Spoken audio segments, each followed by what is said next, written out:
اگر انسان کے برائی میں پڑ جانے کا غالب اندیشہ ہو تو نکاح کرنا واجب و ضروری ہو جاتا ہے، اور اگر استطاعت بدنی نہ ہو تو پھر نکاح کرنا مکروہ ہوتا ہے۔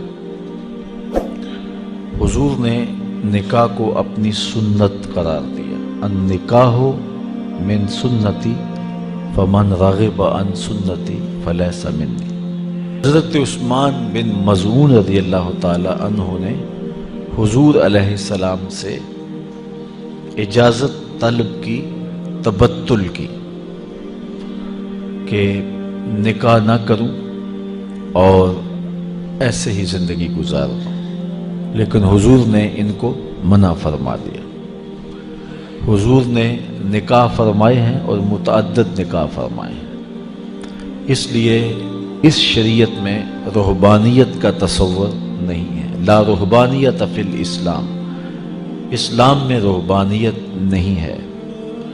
تو نکاح کرنا حضور کی سنت ہے اور اس کا بہت سارا اجر رکھا گیا ہے۔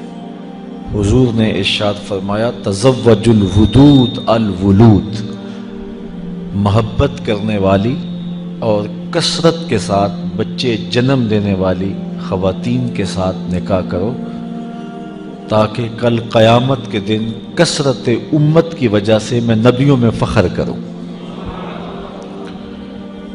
اب نکاح کیوں کیا جاتا ہے؟ حدیث میں آتا ہے کہ 4 وجہ سے نکاح کیا جاتا ہے۔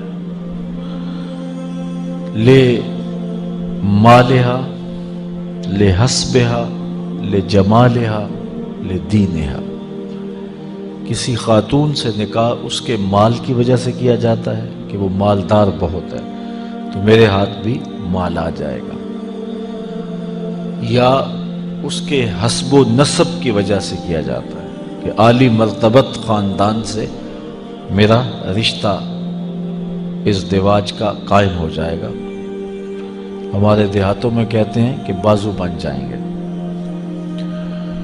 اور تیسری وجہ لجمالہا، عورت کے حسن و جمال کی وجہ سے قلب کا، دل کا میلان اور رجحان ہوتا ہے اور نکاح کیا جاتا ہے۔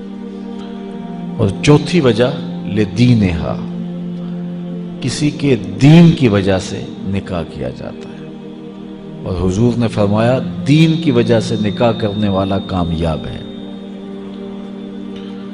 یہودی عموماً مال کی وجہ سے نکاح کرتے ہیں، عیسائی حسن و جمال کی وجہ سے نکاح کرتے ہیں، اور مصطفیٰ کے غلام دین کی وجہ سے نکاح کرتے ہیں۔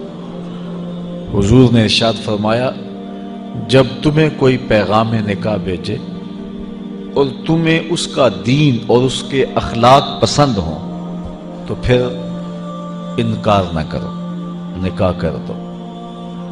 تو نکاح کا سبب دین ہے، کیونکہ جس سے آپ نکاح کر رہے ہیں اس نے صرف آپ کی بیوی ہی نہیں بننا، کل تمہارے بچوں کی ماں بھی بننا ہے۔ ابو الاسود الدؤلی، یہ بہت بڑا عرب کا شاعر ہوا ہے، ایک دن اپنے بچوں سے کہنے لگا کہ میں نے تمہارے اوپر احسان کیا ہے، تمہارے پیدا ہونے سے قبل اور تمہارے پیدا ہونے کے بعد۔ تو بچوں نے کہا کہ ہمارے پیدا ہونے کے بعد آپ نے ہمارے اوپر جو احسانات کیے ہیں وہ تو سمجھ میں آتے ہیں، لیکن ہمارے پیدا ہونے سے پہلے آپ نے ہمارے اوپر کون سے احسانات کیے ہیں؟ تو ابو الاسود الدؤلی کہنے لگا کہ میں جب اپنے لیے نکاح کے لیے خاتون تلاش کرنے لگا تو میں ایک شاعر ہوں، تو میری طبع میں یہ تھا کہ میں خوبصورت خاتون سے نکاح کروں، لیکن میں نے پھر یہ سوچا کہ میں اپنی خواہش کو مقدم نہ رکھوں، میں اس خاتون کو تلاش کروں جو کل میرے بچوں کی اچھی ماں بن سکے۔ تو میں نے جب تلاش کی تو اچھی بیوی کے حوالے سے تلاش نہیں کی، تمہارے لیے اچھی ماں کی تلاش کی ہے، اور یہ میرا وہ احسان ہے جو تمہارے پیدا ہونے سے قبل میں نے تمہارے اوپر کیا ہے۔